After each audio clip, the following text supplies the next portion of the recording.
Donald Trump just capped off a phenomenal week for his presidency and the American people. Of course, he had the signing of the USMCA, remarkable private sector jobs numbers, a stock market that's shaken off even the coronavirus, and the cherry on top, as Sean just mentioned, his acquittal on both articles of impeachment earlier today. Now, it's largely because of these continued successes that President Trump has exposed the frauds on the left. They just can't take it anymore. And one in particular on the right. Well, let's start with Nancy Pelosi. Last night, she showed the world who she really is. A woman left with little else but her own sourpuss facial expression and a paper-ripping stunt. She let her anger get the best of her, and her white suit didn't make her look any more angelic. It was the color of surrender.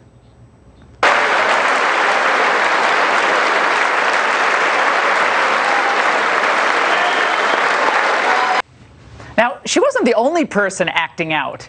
Utah's junior senator reminded us of why he couldn't connect with most regular working class people.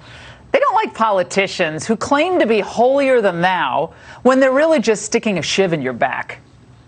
But my promise before God to apply impartial justice required that I put my personal feelings and political biases aside.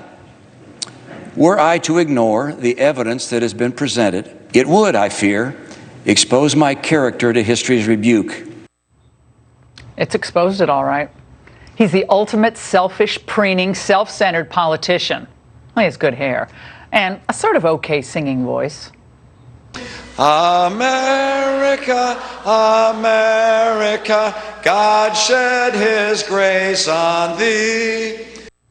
It's a shock that didn't work. Well, he should try out for the Masked Singer maybe when he loses re-election. Well, he wanted desperately to be Trump's Secretary of State, and then he cast this futile, pointless vote to convict him in order to show that he's a man of principle, unlike all these other Republicans. It's called payback. But if he were up for re-election this year, the people of Utah would have their own payback against him. Because they were defrauded by Romney. For when he had to choose, he chose Schumer and Kamala over common sense and conservatism. If you're one of Romney's constituents in Utah, you're out of luck. If you're a businessman in need of a regulation re-examined, don't bother calling his office. He has no power anymore. If he even attends the Republican convention at all, he's going to get booed. Many of his colleagues will freeze him out. Few will trust him again. And could you blame him?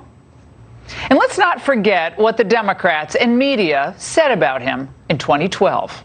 It was insulting binders full of women. Mitt kenneled his Irish setter and strapped it to the roof of his car during a road trip. Have you strapped your dog to your car, Jim? That's what Mitt Romney has in common with the KKK. Latest on Mitt Romney's plans to expand one of his homes by adding a car elevator.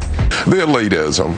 That's what it's about. Who can, feel anything in common with Mitt Romney?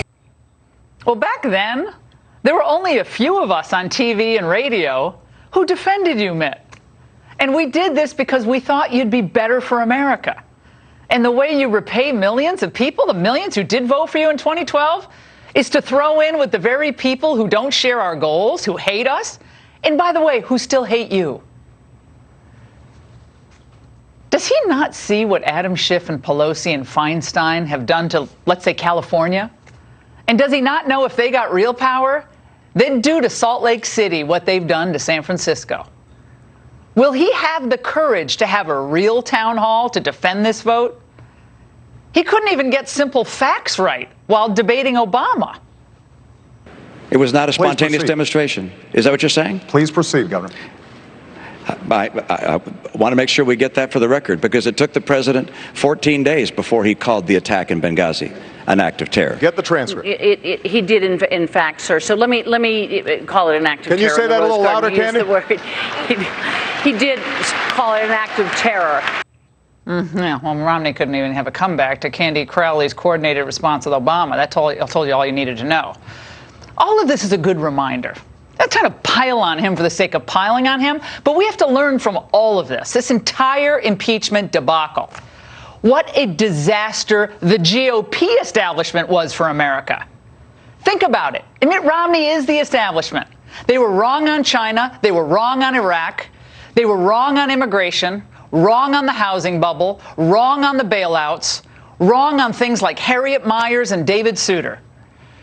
For the GOP establishment, it was always about what was good for them personally, or their conscience, or Wall Street, not what was good for the average American. For a few brief shining moments in 2008 and 2012, some of us thought that Romney had a solid core. Boy, did he fool us. He was a Massachusetts liberal in 1994 when he ran against Ted Kennedy for the Senate. Then he moved a bit to the right when he ran for governor. Then he claimed he was a full-blown conservative when he first ran for president in 2008. And now, like all the other bitter never-Trumpers, he'd rather see the entire American economy go down the drain than give Trump a victory. First, I do want to salute Mitt Romney. The verdict of history is going to be on Mitt Romney's side. He seemed to be reaching for the ghost of John McCain. He's changed his place in history. That was a real act of courage. Mitt Romney, give me hope for the future. Mitt, you made your stand. Now you should resign. You committed a fraud on the people of Utah, on the Republican Party, on the Constitution, and have thoroughly embarrassed yourself. Boehner retired. Ryan left Washington. Cantor was bounced out of office. They just weren't in sync with the priorities of most American Republican voters. And neither are you. Utah does not need someone who doesn't get his phone calls returned. They need an actual functioning senator, and Mike Lee can't do everything. Folks are supposed to enter politics to advance policies that improve the lives of everyday Americans. That's what Trump did. And his policies are working. But Romney apparently went into politics because of his dad or because he wanted everyone to think he was a good person. He never actually wins arguments or persuades anyone of anything. And at the end of the day, one man was trying to impress the elites in Washington today, and the guy in the Oval Office was not. All along, he was just trying to make America greater, and he has. Romney, I hope, enjoys his brief moment in the sun, while he's lauded by the very people who spent the last 20 years attacking him. Because in a few weeks, the phone will stop ringing. He'll be lucky to get booked on Chris Cuomo's show. We won't ever forget. Utah should never forget. And if I have to move there to run against him in 4.5 years, I will. I do like that Park City skiing and the summer hiking. And that's the angle.